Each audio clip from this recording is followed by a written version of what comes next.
केरल देश में एक मेधावी नामक राजा राज्य करते थे। शत्रुओं ने उनके देश पर चढ़ाई की। युद्ध में महाराज मारे गए। पति की मृत्यु के दुख में रानी भी उनके साथ सती हो गई।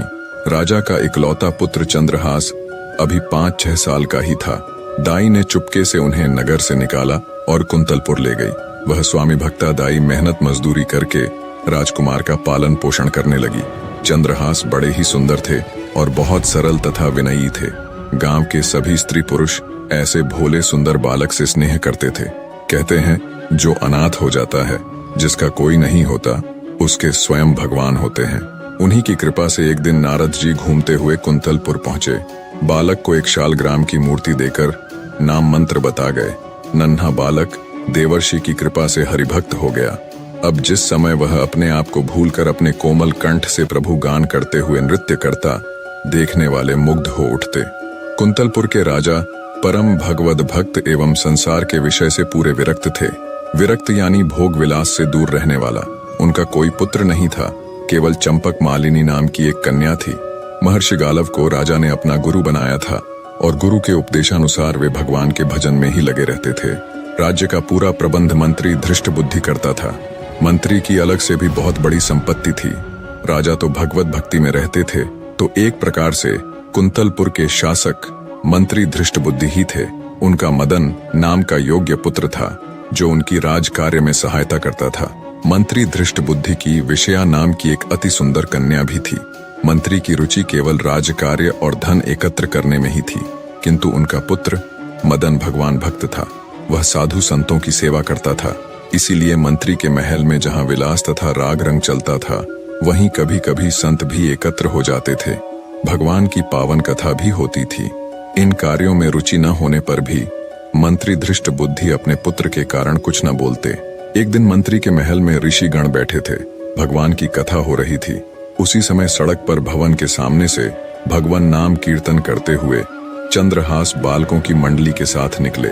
बच्चों की अत्यंत मधुर कीर्तन ध्वनि सुनकर ऋषियों के कहने से मदन ने सबको वहीं बुला लिया। चंद्रहास के साथ बालक नाचने गाने लगे।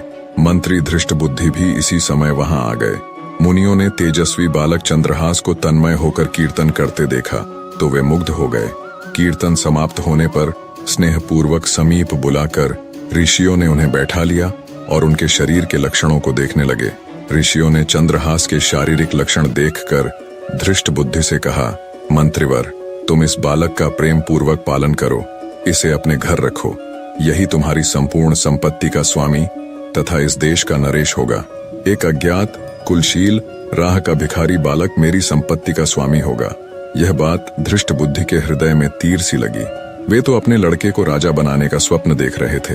अब एक भिक्षुक सा लड़का उनकी सारी इच्छाओं को नष्ट कर दे, यह उन्हें सहन नहीं हो रहा था। उन्होंने किसी से कुछ कहा नहीं, पर सब लड़कों को मिठाई देने के बहाने घर के भीतर ले गया। मिठाई देकर दूसरे लड़कों को तो उन्होंने विदा कर दिया, केवल चंद्रहास को रोक लिया।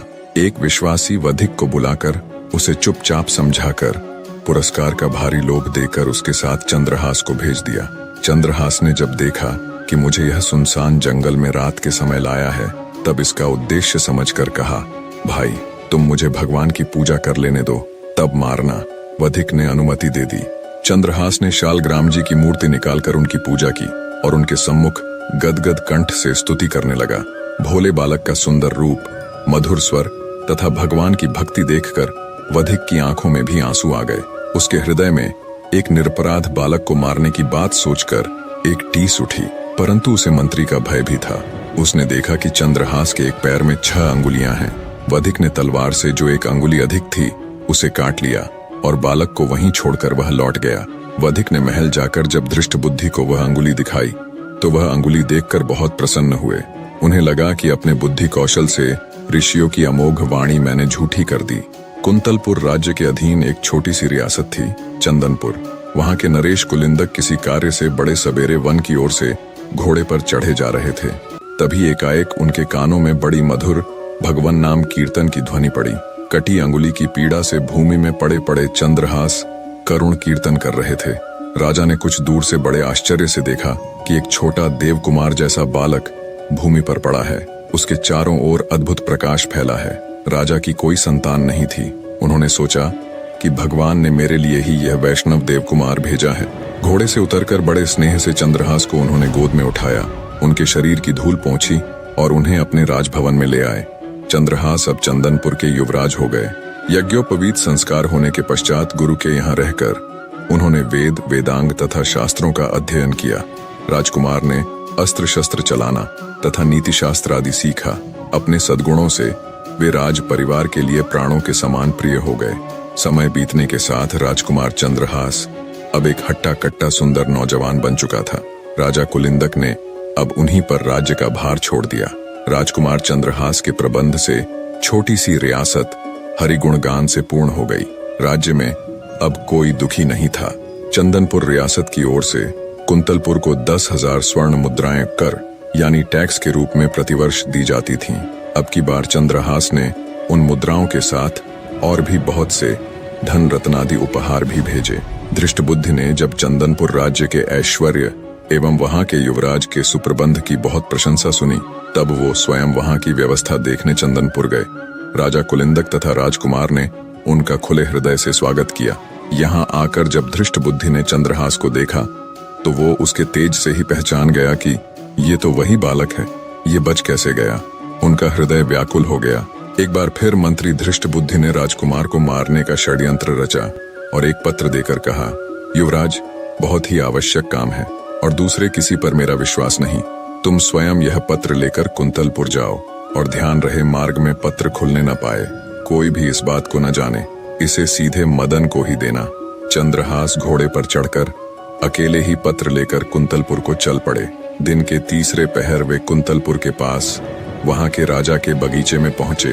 बहुत प्यासे और थके थे, अतः घोड़े को पानी पिलाकर एक ओर बांध दिया और स्वयं सरोवर में जल पीकर एक वृक्ष की शीतल छाया में लेट गए। लेटते ही उन्हें निद्रा आ गई। उसी समय उस बगीचे में राजकुमारी चंपक मालिनी अपनी सखियों तथा मंत्री कन्या विषया के साथ घूमने आई थी। संयोगवश अकेली विषया उधर चली आई जहां चंद्रहास सोए थे। इस परम सुंदर युवक को देखकर वह मुग्ध हो गई और ध्यान से उसे देखने लगी। उसे निद्रित कुमार के हाथ में एक पत्र दिख पड़ा। कुतूहलवश उसने धीरे से पत्र खींच लिया और पढ़ने लगी। पत्र उसके पिता का था। उसमें मंत्री ने अपने पुत्र को लिखा था, इस राजकुमार को पहुंचते ही विष दे देना। इसके कुल, शूरता, विद्या आदि का कुछ भी विचार न करके मेरे आदेश का तुरंत पालन करना। मंत्री की कन्या को एक बार पत्र पढ़कर बड़ा दुख हुआ। उसकी समझ में ही न आया कि पिताजी ऐसे सुंदर देवकुमार को क्यों विष देना चाहते हैं। सहसा उसे लगा कि पिताजी इससे मेरा विवाह करना चाहते हैं। वे मेरा नाम लिखते समय भूल से या अक्षर छोड़ गए। उसने भगवान के प्रति कृतज्ञता प्रकट की कि पत्र मेरे हाथ लगा, कहीं दूसरे को मिलता तो कितना अनर्थ होता। अपने नेत्र के काजल से उसने पत्र में विष के आगे उससे सटाकर या लिख दिया, जिससे विषया दे देना पढ़ा जाने लगा। पत्र को बंद करके निद्रित राजकुमार के हाथ में ज्यों का त्यों रखकर वह शीघ्रता से चली गई। चंद्रहास की जब निद्रा खुली तब वे शीघ्रता पूर्वक मंत्री के घर गए।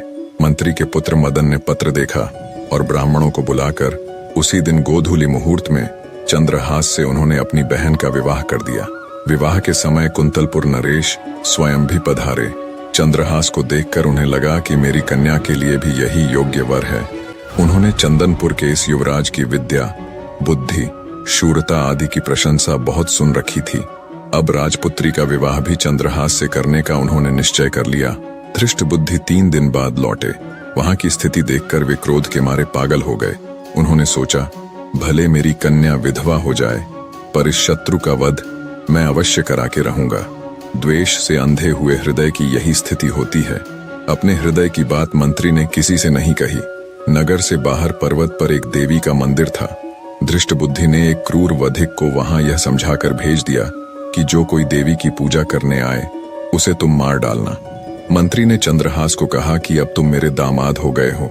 हमारी कुल प्रथा के अनुसार शादी के बाद भवानी जी की पूजा की जाती है। मंत्री ने चंद्रहास को सायंकाल बिल्कुल अकेले जाकर देवी की पूजा करने का आदेश दिया। इधर कुंतलपुर नरेश के मन में वैराग्य हुआ। वो जल्द से जल्द अपनी पुत्री का विवाह चंद्रहास के साथ कराना चाहते थे। राजा ने मंत्री पुत्र मदन को बुलाकर कहा, बेटा, तुम्हारे बहनोई चंद्रहास बड़े सुयोग्य हैं, उन्हें भगवान ने ही यहाँ भेजा है। मैं आज ही उनके साथ राजकुमारी चंपक मालिनी का ब्याह कर देना चाहता हूँ। प्रातःकाल उन्हें सिंहासन पर बैठाकर मैं तपस्या करने वन चला जाऊंगा। तुम उन्हें तुरंत मेरे पास भेज दो। इधर राजकुमार चंद्रहास पूजा की सामग्री लिए मंदिर की ओर जा रहे थे।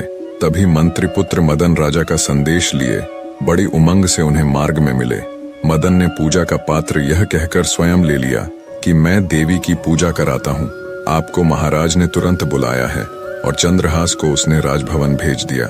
जिस मुहूर्त में धृष्ट बुद्धि ने चंद्रहास के वध की व्यवस्था की थी, उसी मुहूर्त में राजभवन में चंद्रहास का राजकुमारी के साथ विवाह हो रहा था। मंत्री पुत्र मदन जब पूजा का थाल लेकर देवी के मंदिर में पहुंचा, वधिक ने उसी समय उसका सिर काट डाला। धृष्ट बुद्धि को जब पता लगा कि चंद्रहास तो राजकुमारी से विवाह करके राजा हो गए, उनका राज्याभिषेक हो गया और मारा गया।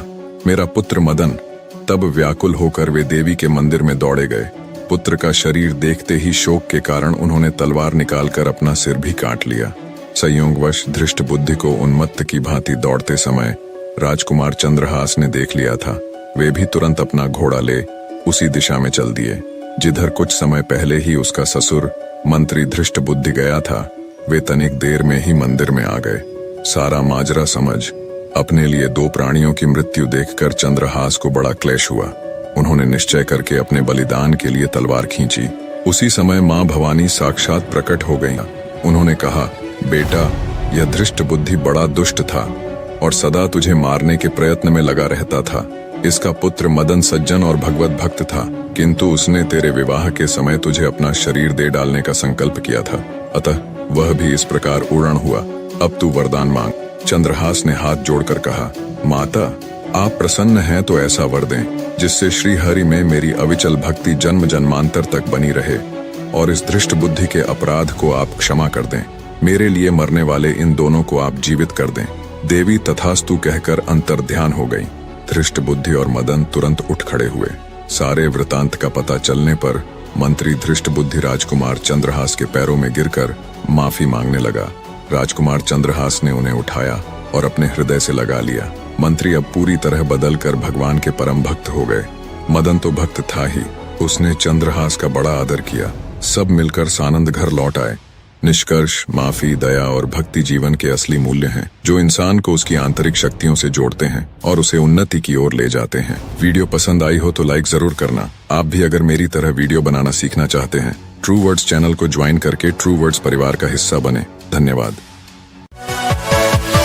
Yeah.